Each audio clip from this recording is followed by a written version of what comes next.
Olá, pessoal, eu sou a Sara, graduanda do 7º semestre em enfermagem na Unip, e vou falar sobre o manejo respiratório em crianças e adolescentes com Covid-19.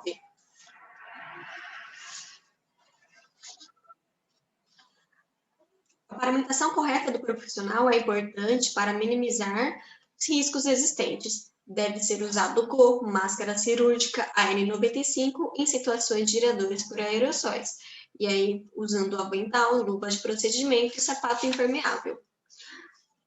A avaliação inicial do paciente, né, deve ser feita para identificar achados clínicos.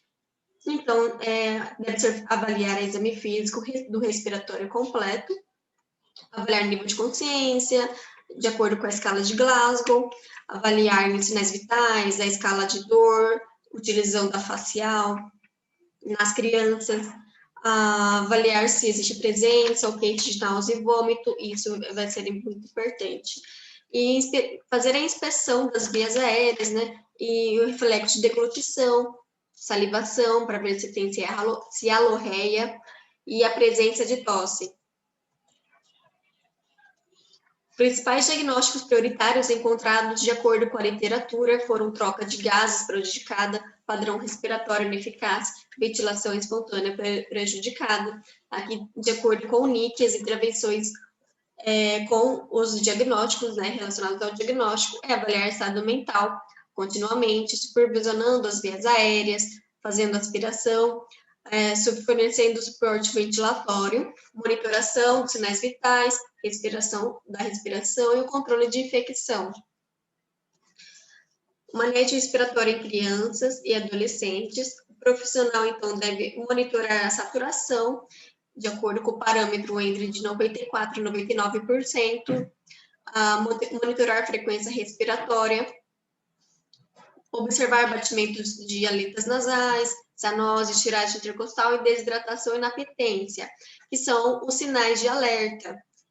Deve ser feito, então, de acordo com a equipe médica, né, com a decisão da equipe, deve administrar a oxigenoterapia se a saturação estiver menor que 94%, prioritariamente avaliar e implementar, colocar o catéter nasal de baixo fluxo, se a monitorização da saturação ainda estiver reduzida, deve ser trocada pela máscara de Venturi, e assim por seguinte, como a VNI, de circuito fechado, CPAP, a catéter nasal de alto fluxo e, por último caso, a ventilação mecânica. Então, de acordo com alguns estudos, mas tem sido utilizado também no manejo respiratório das crianças, a inhaloterapia, dando preferência à administração por sprays ou inaladores dosimetrados.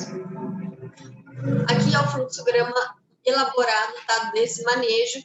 Então, prioritariamente, após a avaliação clínica, se o paciente apresentou hipoxemia e taquipneia, devia ser administrado o O2, utilizando catéter nasal até 4 litros por minuto nas crianças. Mas alguns estudos afirmam que é até 2 litros por minuto. Os parâmetros, se tiver a alteração, né, os seus parâmetros da normalidade, deve ser substituído pela máscara de Venturi. Se ele não apresentou melhora, deve ser solicitada a vaga na UTI. Se não tiver vaga disponível, deve ser mantido na internação na enfermaria, com alguns cuidados, considerando o uso de VNI, esse ventilador com circuito fechado, ou o catéter nasal de alto fluxo, utilizando também como estratégia do manejo a alteração de decúbito em posição prona, e aqui você vai ter que informar a equipe médica também, para eles auxiliarem a manter vias aéreas desobstruídas, também vai auxiliar na oxigenação, na melhora da oxigenação do seu paciente. E após 60 minutos, se não apresentar melhora clínica, deve avaliar com a equipe, então, a disponibilidade da ventilação mecânica. E aqui são alguns parâmetros, de acordo com a literatura, a taquipneia, tá? Que são manifestados nas crianças e adolescentes. Então, após 2 meses, os 2 meses após, são maiores que 60 RPM, de 2 a 12 meses maior que 50 IRPM, de 1 a 5 anos maior que 40, maiores de 5 anos maior que 30 e adolescentes maior que 24 respirações por minuto já é considerado taquipneia.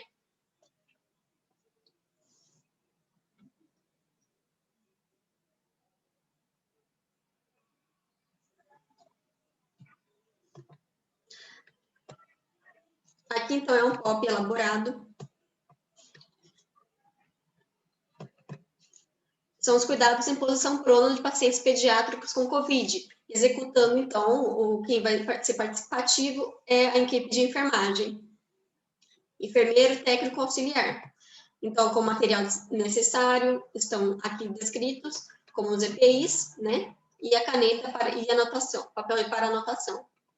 Então, ações pré-manobra devem ser feitas a higienização das mãos e colocar os EPIs e lavar as mãos novamente. Nota, então, que a higienização é importante, então é de acordo com, respeitando as medidas de precaução, junto com os 5 momentos, né, de acordo com a OMS, que é muito importante para evitar e minimizar os riscos.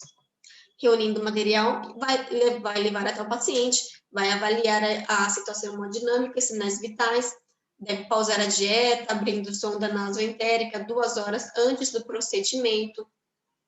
Então, após o checklist que o profissional deve ter feito, deve providenciar, então, coxins em forma de rolo, especialmente para as crianças em neonatal, aproximar, então, carro de PCR, caixa de intubação, testar o material de aspiração e ambu, material de aspiração, porque é importante também, se o profissional antes dessa manobra deve ter feito a aspiração, né, para minimizar a secreção. Então, realizar a desconexão de frascos, pausar a inclusão de drogas, clampear sondas e drenos, então fazer a hiperoxigenação, né, elevando o FiO2 para 100% 10 minutos antes da execução da manobra. Após a manobra, então, deve manter a cama em posição de Trendelenburg, reconectar e abrir infusão de drogas, reposicionar, descampliar sondas e drenos, avaliar a resposta hemodinâmica do seu paciente, tá? Solicitando a gasometria em 1 hora e 6 horas de posição prona. Então, a equipe de enfermagem deve mudar a posição dos braços e acima e abaixo da linha interescapular a cada 2 horas, mudando a posição da cabeça a cada 2 a 4 horas.